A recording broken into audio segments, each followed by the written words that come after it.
말씀 보겠습니다. 오늘 말씀은 신약성경 누가복음 10장 27절 말씀입니다. 누가복음 10장 27절 말씀 봉독해 드리겠습니다. 대답하여 이르되 내 마음을 다하며 목숨을 다하며 힘을 다하며 뜻을 다하여 주 너희 하나님을 사랑하고 또한 내 이웃을 내 자신같이 사랑하라 하였나이다. 아멘. 지난주에 우리는 수평적 은혜가 무엇인지 우리가 살펴보았죠.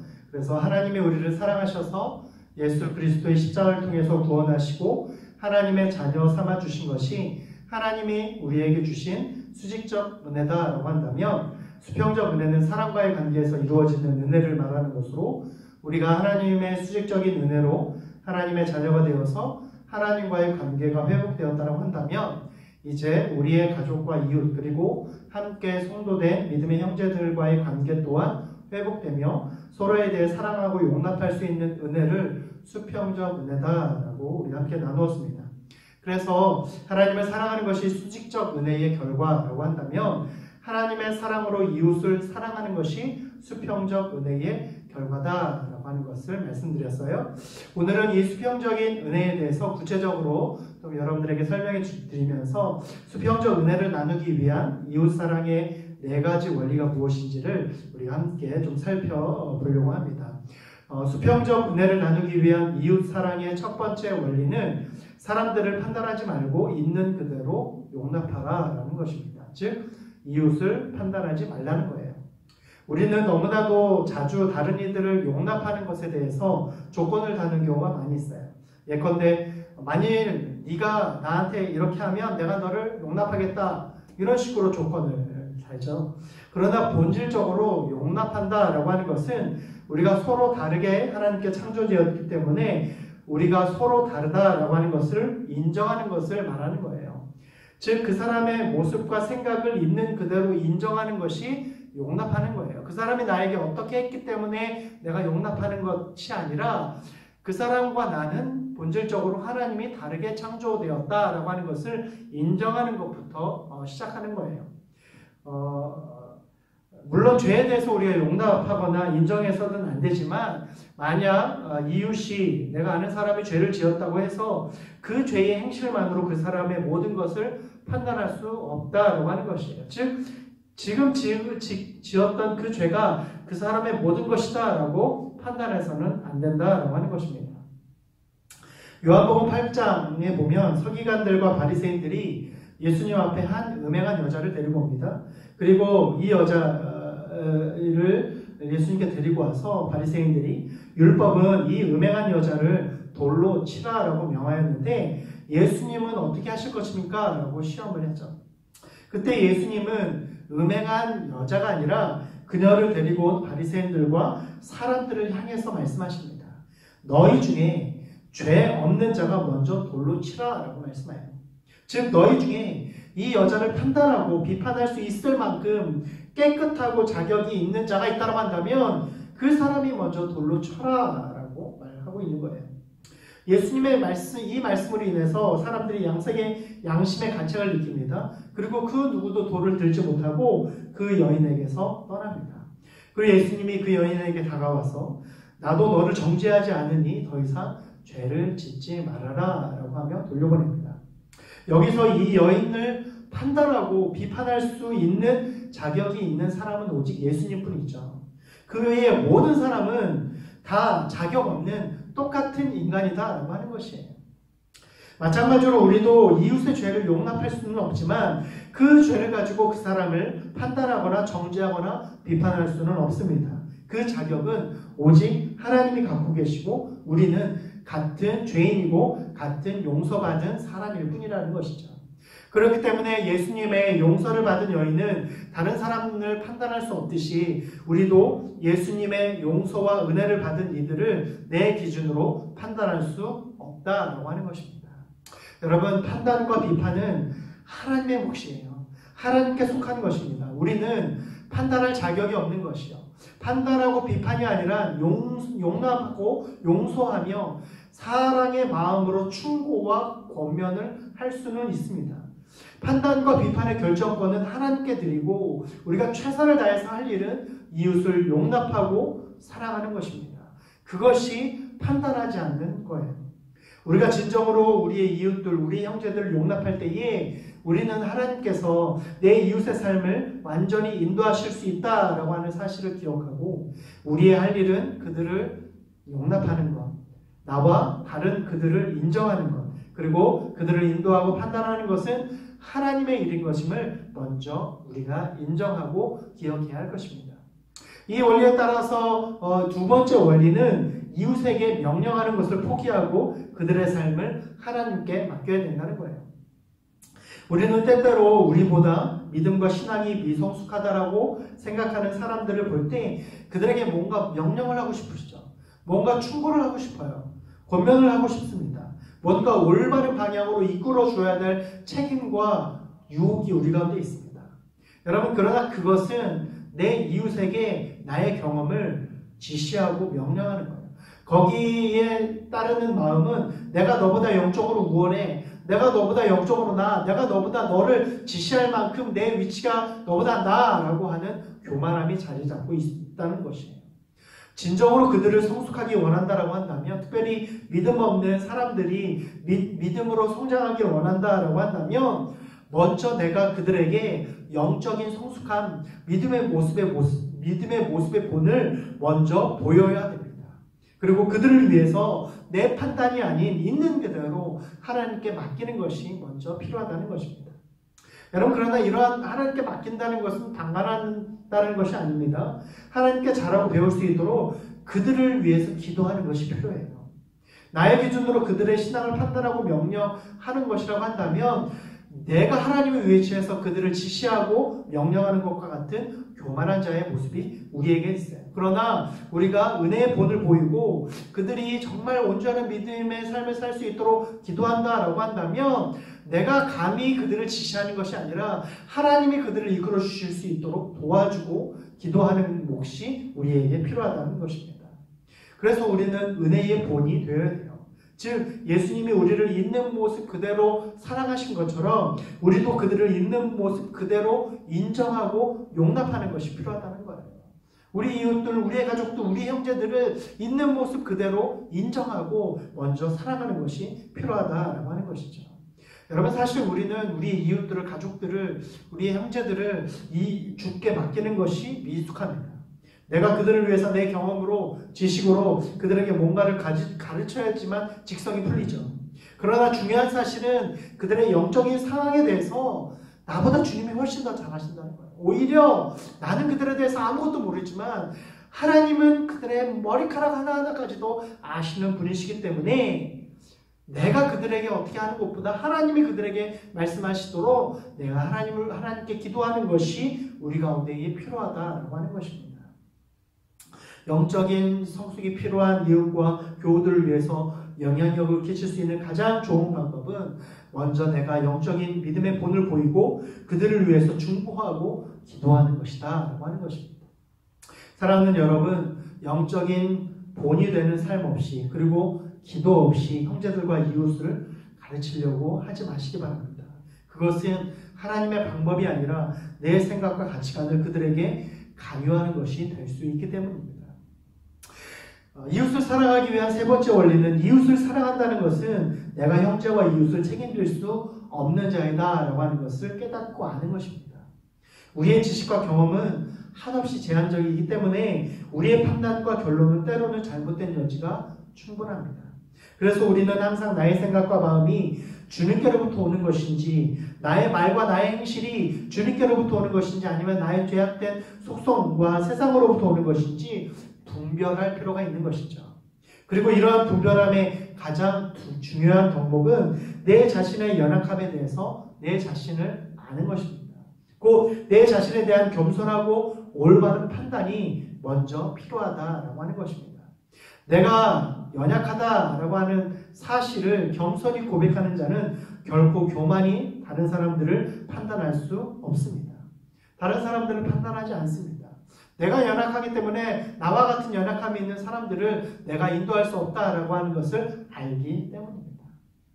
혹여 나의 형제와 나의 이웃이 내 기준에 맞지 않는다라고 할지라도 그들을 판단할 근거는 나에게 없어요. 왜냐하면 나도 불완전하고 그가 볼 때 나도 연약한 사람일 뿐이기 때문입니다.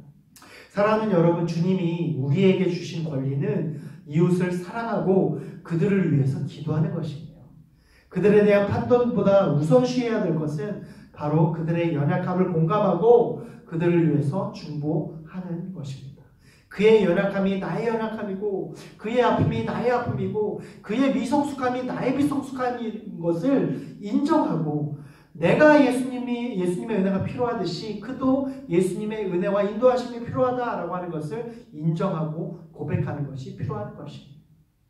형제와 이웃을 사랑하는 가장 중요하고 좋은 방법은 그들의 연약함과 문제를 나의 연약함과 문제를 여겨서 내가 하나님께 기도하는 것처럼 나의 문제를 가지고 하나님께 기도하는 것처럼 나의 이웃과 가족과 형제를 위해서 중보하는 것, 그것이 이웃을 사랑하는 가장 중요하고 좋은 방법임을 기억하시길 바랍니다.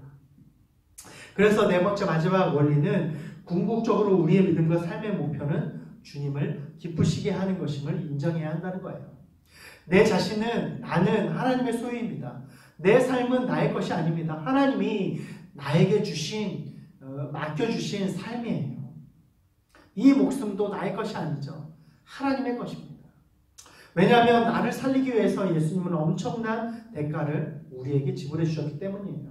그 대가로 우리는 성도로 세움받고 하나님의 자녀가 되어서 하나님의 놀라운 자녀된 권세를 우리에게 허락해 주셨기 때문이죠. 그렇다면 당연히 우리의 삶의 기준과 목표는 우리를 살리신 하나님을 기쁘시게 하는 것이 우리의 삶의 목표가 되어야 됩니다.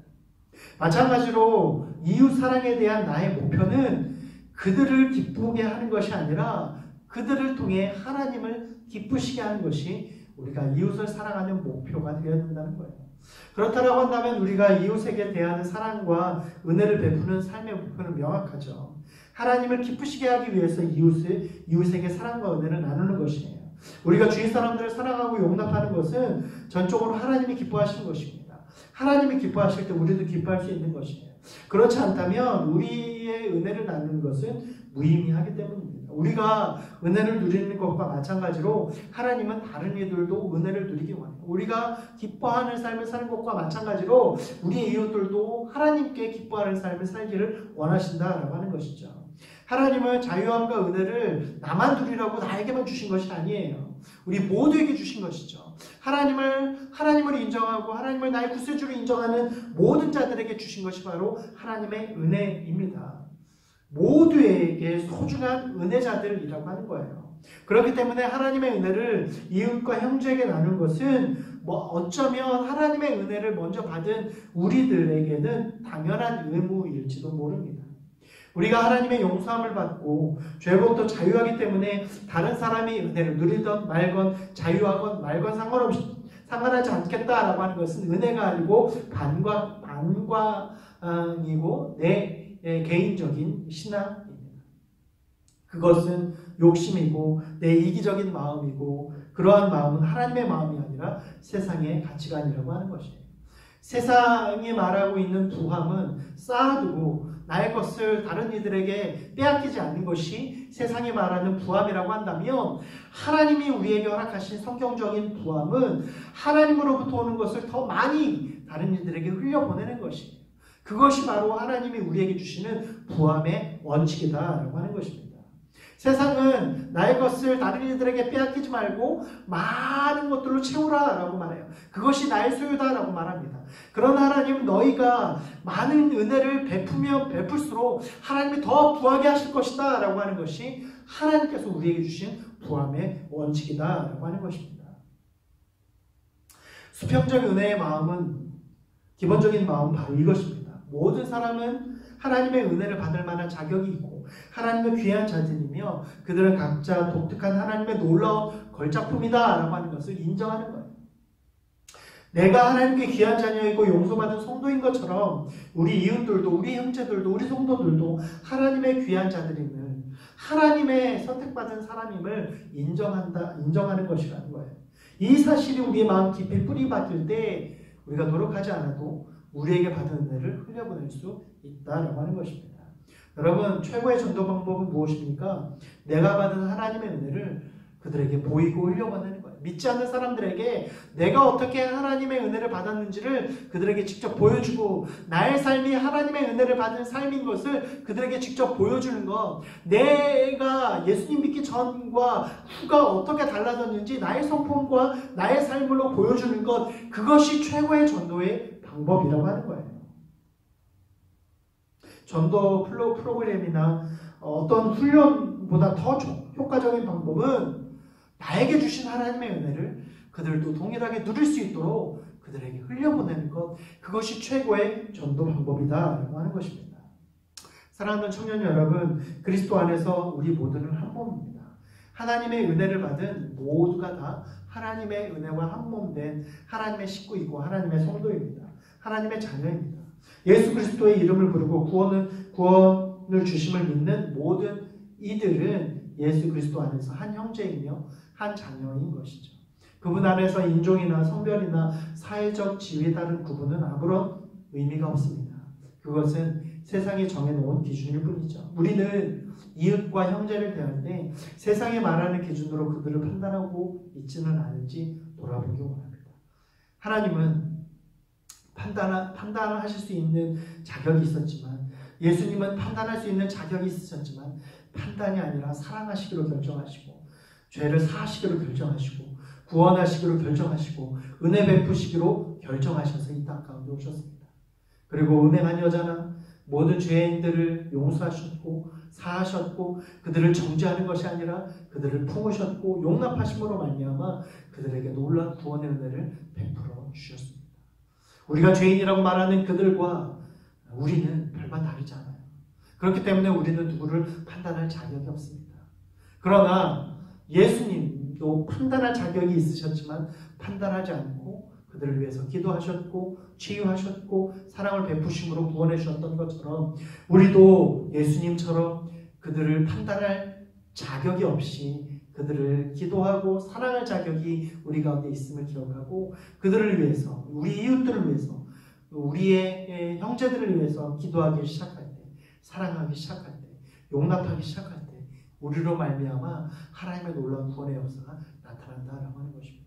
여러분, 누군가를 정죄하고 비판하는 것은 아무런 변화에 도움이 되지 않아요. 그러나 누군가를 용서하고 사랑하고 용납하기 시작할 때, 그리고 예수님께서 하신 것처럼 우리도 예수님의 은혜를 누리는 은혜를 그들에게 흘려보내기 시작할 때에 예수님은 나를 통해서 놀라운 변화의 물결을 허락해 주시고 나를 통하여서 우리의 이웃이, 우리의 형제가, 우리의 가족이 변화되는 놀라운 역사를 일으켜 주실 것입니다. 사랑하는 청년 여러분, 여러분의 지금의 삶은 어떻습니까? 세상과 같이 비판하고 정죄하고 누군가를 이겨야지만 살아남을 수 있는 이 세상 가운데, 그러나 예수님은 용서하고 사랑하고 기도하라라고 말씀하십니다. 그들을 위해서 중보하라라고 말씀하십니다. 원수를 위해서 사랑하고 용서하고 중보기도 하라라고 말씀하십니다. 사랑하는 청년 여러분, 그것이 우리가 사는 길이에요. 그것이 우리가 하나님의 은혜를 받을 수 있는 길입니다. 우리가 하나님의 은혜를 받은 자로 그들을 위해서 기도하고 사랑하는 것처럼 우리가 그들을 위해서 사랑하고 기도할 때 또한 하나님의 놀라운 은혜가 우리 가운데 날마다 부어주신다는 것을 기억하고 우리가 수평적인 은혜, 하나님의 이 은혜를 기억하고 우리가 다른 이들에게도 하나님의 은혜를 흘려보내고 나와 다른 이웃들, 나와 다른 성도들을 용납하고 인정하고 그들을 위해서 기도함으로 말미암아 은혜와 사랑을 끼치는 그런 귀한 청년들로 세움받을 수 있는 저와 여러분 우리 모두가 될 수 있기를 간절히 축원합니다. 기도하시겠습니다. 하나님 감사합니다. 오늘 수평적 은혜 또 이웃을 사랑하기 위한 4가지 원리에 대해서 우리 함께 나누었습니다. 아버지 하나님, 우리가 어쩌면 우리의 신앙의 모습 또 우리의 삶의 경험과 기준으로 다른 이들을 얼마나 판단하고 정죄하고 또한 그들을 비판하였는지 우리가 돌아보기 원합니다. 하나님, 예수님께서 자격이 있으셨음에도 불구하고 음행한 여자를 정죄하지 않고 모두가 똑같이 자격 없음을 말씀하셨고, 그리고 예수님께서 또한 당신의 자격이 있음에도 불구하고 음행한 여자를 정죄하지 않고 용서하심으로 주님의 은혜를 모든 이들에게 끼쳐 주셨던 것처럼 아버지 하나님, 우리도 예수님의 사랑과 은혜를 얻은 자로서 먼저 그 은혜를 누린 자들로서 우리가 다른 이들을 대할 때에 예수님의 마음으로 예수님의 용납하심으로 예수님의 사랑으로 그들을 대하고 사랑할 때에 예수님께서 말씀하신 하나님을 사랑하고 이웃을 사랑하는 놀라운 수평적 또한 수직적 은혜의 삶의 모습이 우리의 삶 가운데 나타날 수 있도록 인도하여 주시옵소서. 아버지가 하나님, 그래서 우리가 세상의 기준으로 살지 않게 하시고 하나님의 기준으로, 하나님의 은혜의 기준으로 살게 하여 주시옵소서. 용납하고 사랑하고 기도할 수 있는 우리 모두가 되게 하여 주시옵소서. 우리 이웃들을 하나님께 맡깁니다. 하나님, 우리 형제들을 하나님께 맡깁니다. 함께 연약한 자로서 우리는 그들을 위해서 기도하고 사랑하고 용납할 자격만 있음을 우리가 기억하고 우리 주위에 있는 이웃들을 위해서 끊임없이 기도하고 용납하고 사랑할 때 우리로 말미암아 사랑이 흘러넘치게 하시고 우리의 이웃들에게, 우리의 형제들에게, 우리의 교우들에게 하나님의 사랑을 흘려보낼 수 있는 온전한 은혜의 삶을 누릴 수 있는 우리 모든 청년들 되게 하여 주시옵소서. 여전히 코로나로 인해서 우리가 모이기 쉽지 않고 모이는 것이 조심스러운 상황 가운데 있습니다. 하나님, 어느 곳에 있든지 어느 삶의 위치에 있든지 하나님께서 기억하여 주시고 은혜 베풀어 주시고 우리의 삶의 모습에서 주님께서 늘 지켜주시고 인도하여 주셔서 우리 사랑하는 청년들 이 코로나 끝나고 함께 모여 주님을 찬양하고 예배하는 하나님, 그러한 예배와 모임이 회복되어 줄 수 있도록, 온전히 회복되어 줄 수 있도록 인도하여 주시옵소서. 우리 청년들의 삶을 지켜주시고 또 코로나로부터 또한 세상의 가치로부터 우리 청년들 지켜주시고 오직 주님께서 주시는 풍성함의 은혜가 우리 사랑하는 청년들의 삶과 마음과 가정 가운데 늘 넘쳐날 수 있도록 주님 축복하여 주시옵소서. 감사드리며 예수님의 이름으로 기도드립니다.